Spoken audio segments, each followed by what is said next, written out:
everyone, welcome back to my channel. Today I'm doing a video that's actually been requested quite a few times, which is quite cool. I often film with a bookshelf in the background. This is actually a different location to my normal one. I'm actually filming downstairs, but upstairs in my room I have a bookshelf filled with books, and a lot of people comment saying, oh, I'd love to see like what's on your bookshelf, or like a little tour of that. And I thought, why not? That's quite a cool idea. Actually, you can see there is another bookshelf behind me, which is kind of the more family one.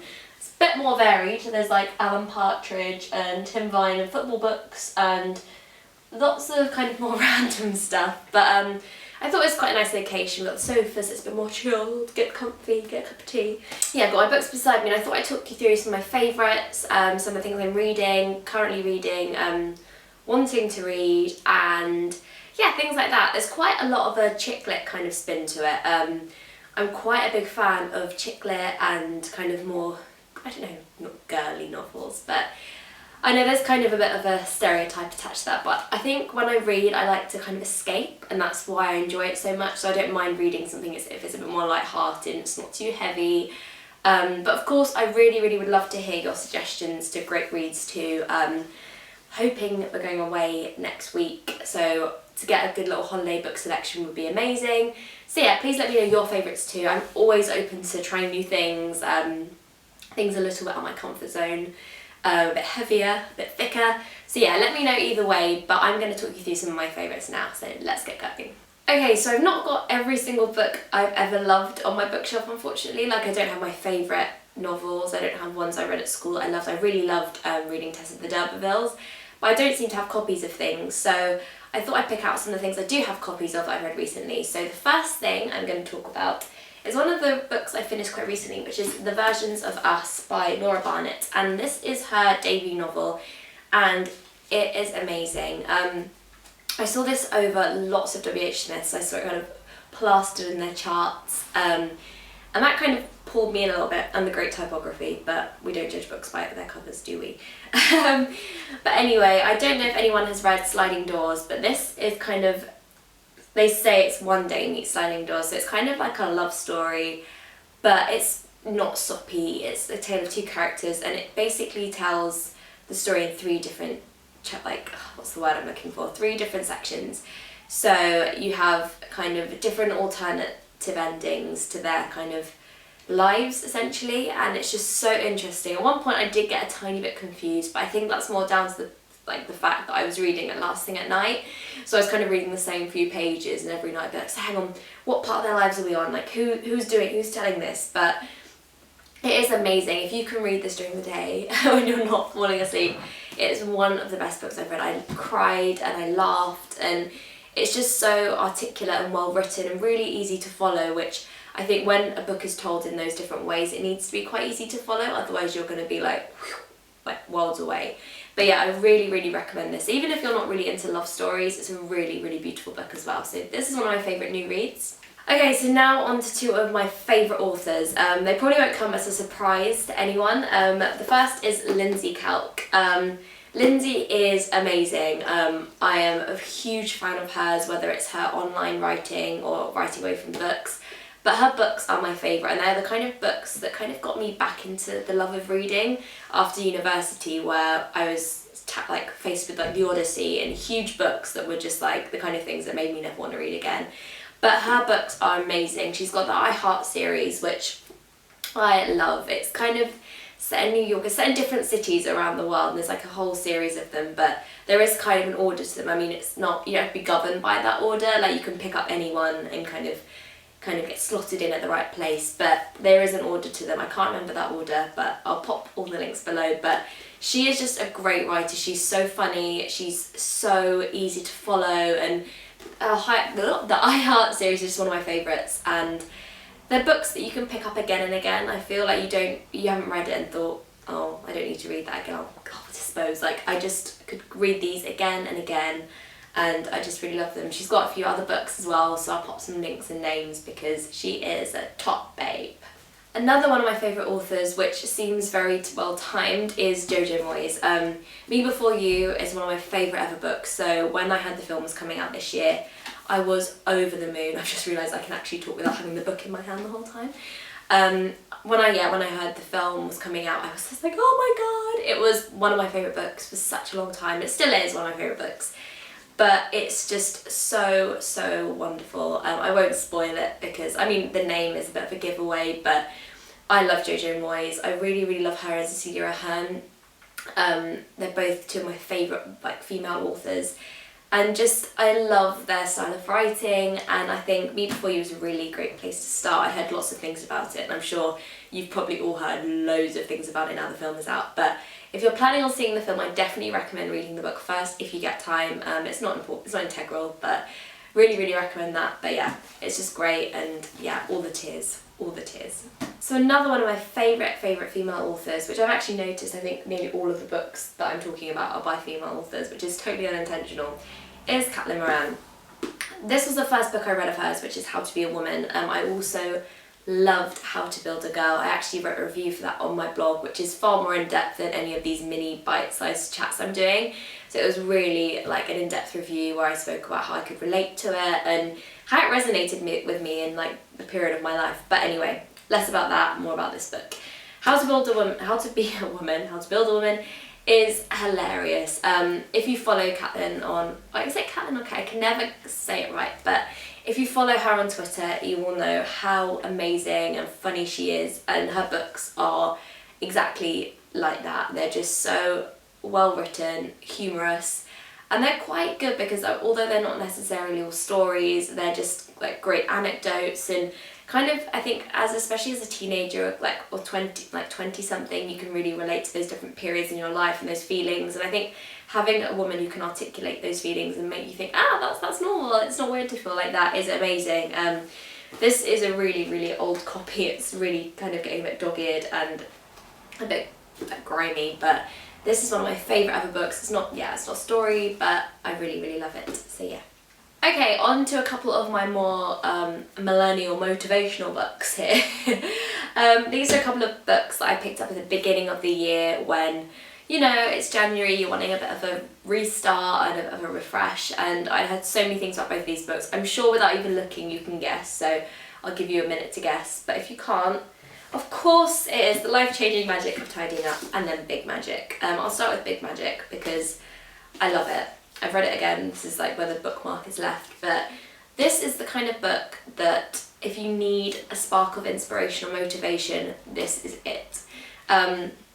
Some of the things you would have heard before endlessly, and other things Elizabeth Gilbert would have been saying to you, and it feels like it's so tailored, but it's just one of those books that really kind of makes you feel like your work is valuable, especially if you're like creative. I don't want to sound too like airy-fairy, but it's just a really great book if you really want a bit of get up and go, and kind of to feel that you're not so much like a little fish in a huge pond, because I think sometimes when you are, I don't know, blogging or working for yourself, it can sometimes feel a bit overwhelming, but this is a really kind of great book at kind of putting it all in perspective and almost giving your work a bit of value, really. But this is just a really easy book, and it's great to have by your bed when you're just kind of like, give me some inspiration. But I love this. The other book is The Life-Changing Magic of Tidying Up, which a lot of people love, some people are like, no. But this is by Marie Kondo. She is, I think she's like a professional tidier, I don't know, but that sounds pretty cool. But I didn't actually read all of this book, so I'm not gonna lie and say I did. I read probably the first quarter. There's like lint coming out of it, which is a bit ironic, but I read about a quarter of this, and it was right at the beginning of the year, and I really wanted to do a huge sort out, and I don't know whether it's because I was so set on doing a sort out or whether I just read this, but 12 bin bags later I was on it. And I do kind of put it down to this because I read it and then I was just like, I don't need this, does it bring me joy, does it spark joy? And I kind of got quite into it, but I don't know if I'll ever have that same kind of mini tidying epiphany again. But this book was really interesting. I don't think I could be quite as regimented as she is, because she is kind of very much like, very like frivolous, like just clears everything. But I think it's good to read if you do feel like you need a little bit of spring clean in your life and just want something you can just, you know, fit in most bags and flick through. So that's quite a good one for that. So that is a big thumbs up from me. Okay, so 2 more books I've been loving at the moment. I am a little bit biased about these, but I couldn't do a video about my books and some things I've been loving without mentioning these 2, because they are 2 of the best books I've read this year. They are both by friends of mine, meaning I'm a little bit biased, but I wouldn't include them if I didn't love them. and they are amazing, and they're both by such amazing women. So the first one is by my friend Ros, and it's called Notes on Being Teenage. Ros is by far one of the most smart, intelligent, funny and warm people I've ever met. She is just so fantastic with words. I've never met anyone else who I can read their blog and just feel like I've escaped. Like, I will link her blog below, but her writing style is completely out of this world. She's amazing. So when I found out she was writing a book, which really, you know what, didn't come as a surprise to me because she is so articulate, and yeah, I probably said that word already, but she's amazing. So this book, Notes on Being Teenage, is separated into several chapters. There's ones about style, online, mental health, all sorts of things that you couldn't relate to when you're growing up that are quite overwhelming. And I messaged her after I finished it and I said, I wish I'd had something like this when I was 17. Although reading it as a 23-year-old, there are lots of things I can relate to now. I feel like when I was younger, there are lots of things that I think, oh my god, like, that was so accurate that I was just like, this is kind of mind-blowing. But she has lots of interviews in the book with other like inspiring women, girls from the ages of about 13 to 20, all going through different phases of their life, and I think it's just an amazing way of breaking down those years, which are quite scary. I look back and there are lots of things that I'm just like, oh, like proper face palming stuff. But it's such an amazing book. I did a little talk at a school recently, and I was telling the girls about it there because I think they were about 13 and 14, and I was just like, you all need this because it will change your life, and it is so amazing. So Ros did an incredible job with this, so I'm very proud of her for that. The other book that obviously I'm going to mention because I've just finished it and I am obsessed with it is Emma Gannon's Ctrl-Alt-Delete. This is amazing. Emma is one of my favourite people online and offline. We met on Twitter, naturally, and when I heard about this book, I pre-ordered it, I was on it, but it is amazing. It's the only book that I've probably read in about 3 days while not being on holiday. I literally inhaled the book. I was just addicted to it. It was so good. It's talking about her life growing up online, so through MSN, like dating online, all sorts of things, like all the different social media and social networking sites that we can all relate to. And there were bits that I was literally like face in hands thinking, that was me. You know, I've got so many stories from like MSN and growing up and MySpace that I just think I had no like social like etiquette. Like, I didn't know how to behave online. I was just like, I'd add people on MySpace even if they decline. I'd be like, no, relentless.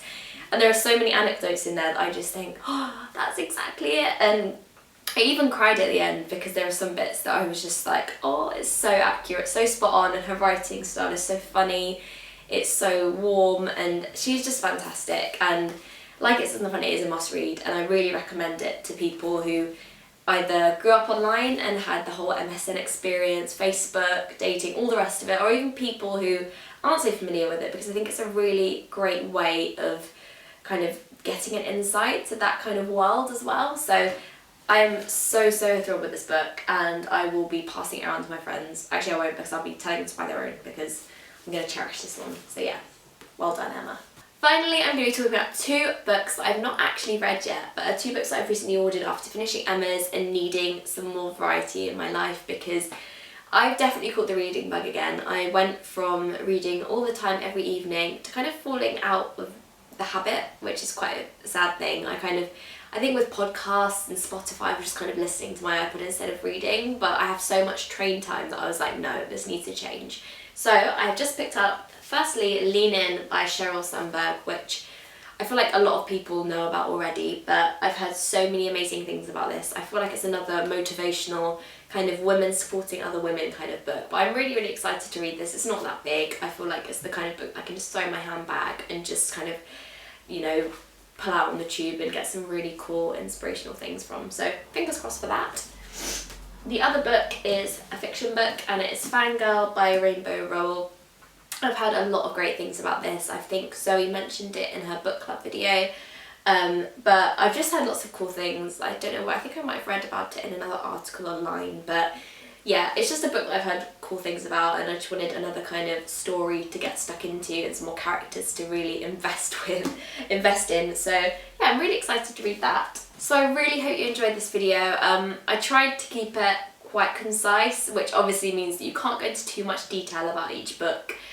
A, without giving spoilers away, and B, without sounding too fluffy. So I really hope that they were concise enough and it wasn't just me going, this book's great, because obviously it's a mix of the kind of more recent reads, different authors, but I feel like it had quite a female focus. But if you did enjoy it, let me know and I can pull out some more books on my shelf and talk about this again.